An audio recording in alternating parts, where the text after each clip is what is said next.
Visiones y revelaciones completas de Ana Catalina Emmerich. El Relicario de Filotea les presenta el episodio número 10 del tomo número 3.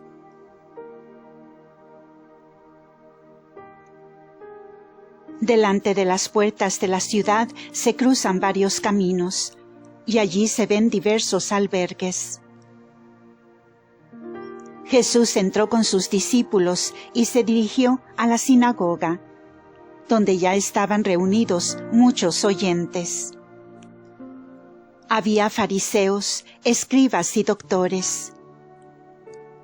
Debían conocer la llegada de Jesús, pues que fueron atentos saliendo a su encuentro. Le lavaron los pies y le ofrecieron una refección. Luego le llevaron adentro y le dieron los rollos de la Escritura. La lectura versó sobre la muerte de Sara, el casamiento segundo de Abraham con Ketura y la consagración de Salomón como rey. Después de esta enseñanza fue Jesús a un albergue, donde encontró a Natanael de Caná, a dos de los hijos de María Cleofás, los hijos de María Elí, y a otros discípulos que se habían reunido para el sábado. Estaban en ese momento unos 17 discípulos reunidos. También habían venido para el sábado las personas que cuidaban la posesión de Lázaro en Guinea, donde había estado Jesús cuando iba a Atarot. Dotán es una antigua ciudad, bella y fuertemente edificada, en un lugar muy hermoso. Tiene montañas detrás, pero no está oprimida, y delante el espléndido valle de Estrelón. Tampoco son las montañas tan quebradas y empinadas, y los caminos son casi aquí mejores. Las casas están edificadas a la antigua, como en tiempos de David. Muchas tienen pequeñas torres en los ángulos de sus terrazas, con grandes y redondas bolas arriba, donde se puede uno sentar y mirar el paisaje. Desde una de estas torres miró precisamente David hacia la casa vecina de Bersabé. Veo también sobre las terrazas y azoteas galerías con rosas, arbustos y plantas. Jesús estuvo en muchos patios de casas donde había enfermos, a los cuales sanó. Los habitantes le rogaban desde las puertas, y Jesús entraba con los suyos. Los discípulos eran hablados, consultados y rogados que pidieran a Jesús por estos enfermos. También fue a un lugar apartado donde había leprosos y los sanó. Había muchos leprosos aquí, quizás de resultas de mezclarse mucho con gente extranjera, que iban y venían. Además de la industria maderera, se ocupaban de introducir alfombras, seda cruda y diversos artículos que luego revendían por los contornos. Algunos de esos artículos veo también en la casa del hombre enfermo que visitó Jesús por ruego de Natanael. Es una casa grande con patios y galerías, cerca de la sinagoga. Vive allí un hombre muy rico, de unos 50 años, que se llama Isacar y padece de gota. Hace pocos días se había casado con una mujer más joven, de unos 25 años, llamada Salomé. Este casamiento tenía por fundamento una ley. Era a semejanza del de Ruth con Boaz. Se añadían a esa razón también las riquezas de esta Salomé. Las malas lenguas, especialmente los fariseos, hablaban mal de este casamiento. Y se había hecho este asunto una conversación general en la ciudad. Isaacar y Salomé habían puesto sus esperanzas en lo que diría Jesús, y desde la última vez ya habían deseado y esperado en él. Esta casa tuvo relación con la Sagrada Familia en otros tiempos, pues cuando José y María fueron de Nazaret a la casa de Isabel, se hospedaron en esta casa, que era de los padres de Salomé, poco antes de la Pascua. José fue luego con Zacarías a las fiestas de la Pascua, y cuando volvió a Hebrón, quedó María en esta casa. De este modo, estando Jesús aún en el seno de María, había encontrado aquí albergue cariñoso, y ahora venía como Salvador a esta casa a recompensar la piedad de los padres, sanando al Hijo después de 31 años. Salomé era hija de esta familia y era viuda del hermano de Isaacar, y Isaacar viudo de la hermana de Salomé. De este modo, toda la casa y sus posesiones venían a estar en su poder. Ambos eran sin hijos y los únicos sobrevivientes de una buena familia. Se casaron esperando en la bondad de Jesús que los habría de sanar. Salomé esperaba en la persuasión del parentesco con José, pues era también de Belén, y el padre de José solía llamar hermano al abuelo de esta casa, aunque en realidad no era su hermano carnal.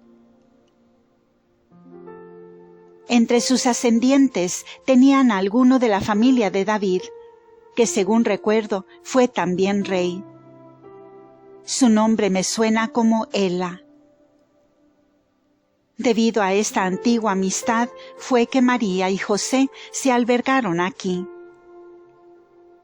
Isaacar era de la tribu de Leví.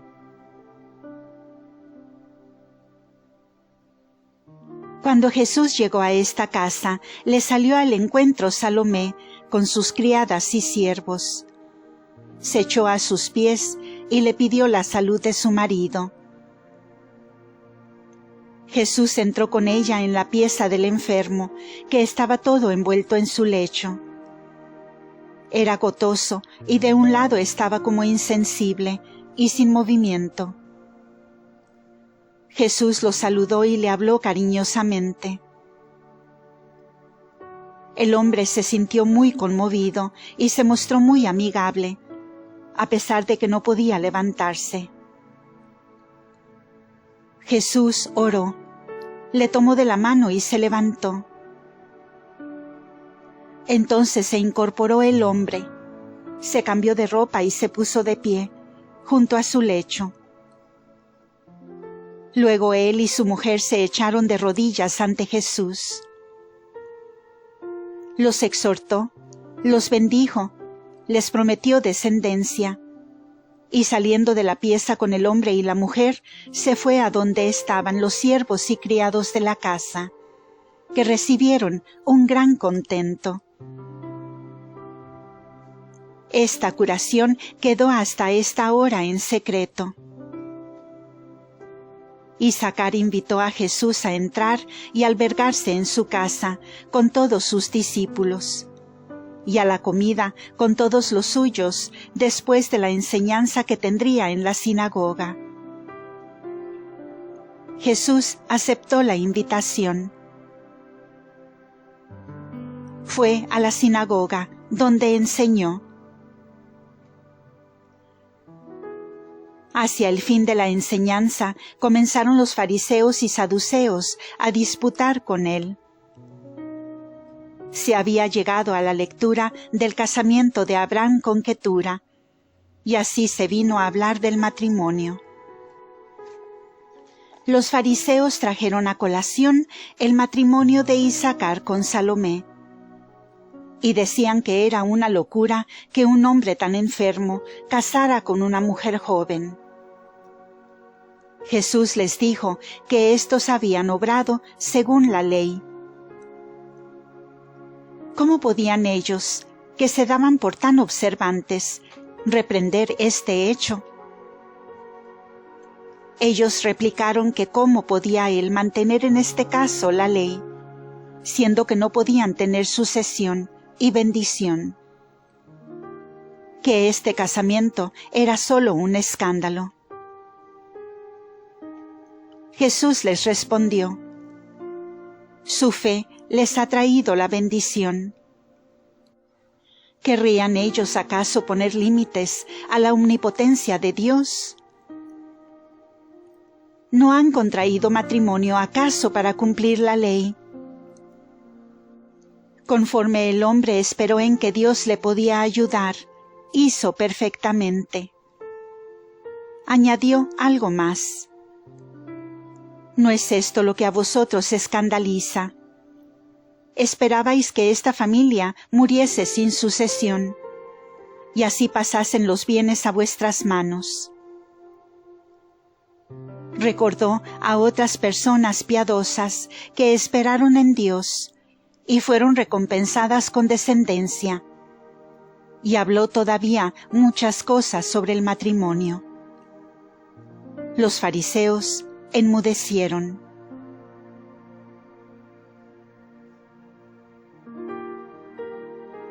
Comida en casa de Isacar.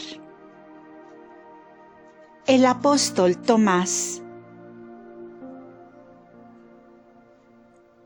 Habiendo terminado el sábado, salió Jesús de la sinagoga y fue a casa de Isacar con sus discípulos.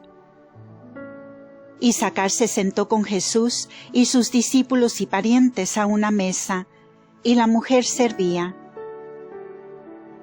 Antes había Jesús sanado a muchos enfermos que se habían reunido delante de la sinagoga y en torno de la casa de Isacar. Era ya de noche y se iluminaba con antorchas. Algunos discípulos con otros invitados comían en otra sala.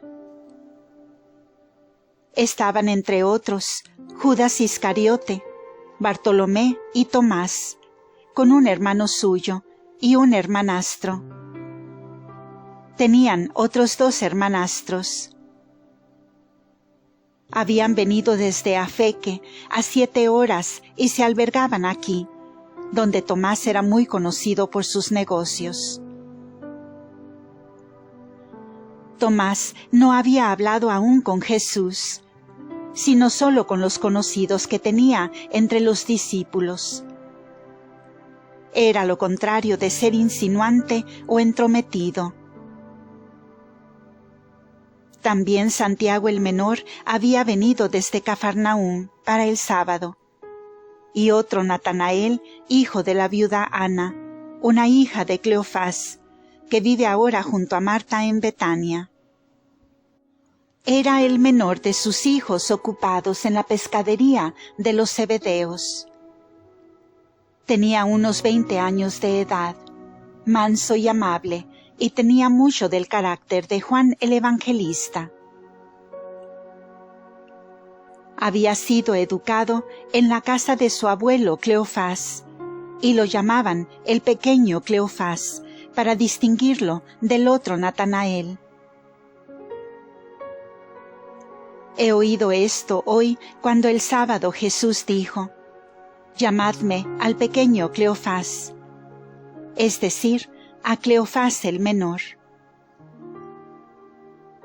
En esta comida sirvieron aves, pescados, miel y panes. Había muchas tórtolas, palomas y pájaros de varios colores, que corren como las gallinas en nuestras casas, y que he visto volar hacia los valles hermosos de Jezreel. En la comida habló Jesús de María, que había estado aquí en su viaje, y que los padres le habían contado con frecuencia, ponderando cuán joven, hermosa y piadosa era. De José también hablaron como de un hombre de cierta edad. Esperaba tener descendencia que Dios le daría, ya que le había sanado por medio de este hijo de José. Ignoraba Isaacar la procedencia divina de Jesús. Todos los discípulos se albergaron aquí en casa de Isaacar. Había espaciosas galerías en torno de la casa, que fueron divididas para preparar los albergues para todos. En Dotán hay muchas muy buenas gentes y también malas. Me parece que se puede comparar esta ciudad de edificación antigua con Colonia, en comparación con otras ciudades de Alemania. Cuando a la mañana siguiente Jesús caminó en torno de la ciudad con sus discípulos, se acercó Tomás y pidió ser recibido en el número de sus discípulos. Dijo que quería hacer lo que Jesús le mandara, que quería seguirle, que estaba convencido por lo que había visto y oído, que era verdad lo que Juan había anunciado de él y de su misión. Pedía le dejase tomar parte en su reino. Jesús le dijo que lo conocía y sabía que él vendría a ser su discípulo. Tomás no quería aceptar esto. Decía que no había pensado antes en ello, que no era amigo de apartamiento y que recién ahora se había decidido por haberse convencido por sus milagros. Jesús le dijo: «Tú hablas como Natanael. Te tienes por sabio y hablas neciamente. ¿Acaso el jardinero no conoce sus árboles y el viñatero sus viñas?» Y debiendo él, Jesús, edificar y plantar un viñedo, ¿no habría de conocer a los trabajadores que enviaría a la viña? Habló también de la cosecha de higos de una espina.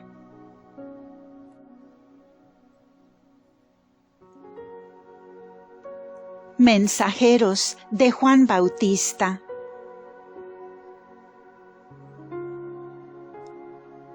Dos discípulos del Bautista, enviados por él a Jesús, que habían oído su predicación en la montaña de Meroz y visto sus milagros, hablaron con Jesús y regresaron a Macherus. Pertenecían a los discípulos que se establecieron allí y habían sido catequizados por Juan antes de su prisión. Eran muy partidarios de Juan, y como no habían visto aún las maravillas de Jesús, Juan los enviaba para que tuviesen ocasión de comprobar la verdad de lo que les había dicho de Jesús. Les enviaba a decir a Jesús que se manifestase claramente, diciendo quién era, y que fundase su reino sobre la tierra. Ellos dijeron a Jesús que estaban convencidos de todo lo que predicaba y del anuncio de Juan sobre él. Preguntaban si no vendría pronto a librar a Juan de la cárcel. Añadían que Juan confiaba ser librado por él de su prisión y deseaba que pronto fundase su reino, y así pudiese dejar libre a su maestro. Decían que esta liberación de Juan sería una maravilla más útil que todas las que había obrado en favor de los enfermos. Jesús les dijo que él sabía bien que Juan deseaba verse libre de la cárcel, que pronto sería librado, pero que Juan no creía que él iría a librarlo de la prisión, puesto que Juan había preparado su camino. Díjole que refiriesen a Juan lo que habían visto y le dijesen que él cumpliría toda su misión. No sé si Juan sabía que Jesús sería crucificado y que su reino no sería terrenal. Me parece que también él creía que Jesús lograría convertir al pueblo y, librándolo de la dominación extranjera, fundar un reino santo sobre la tierra.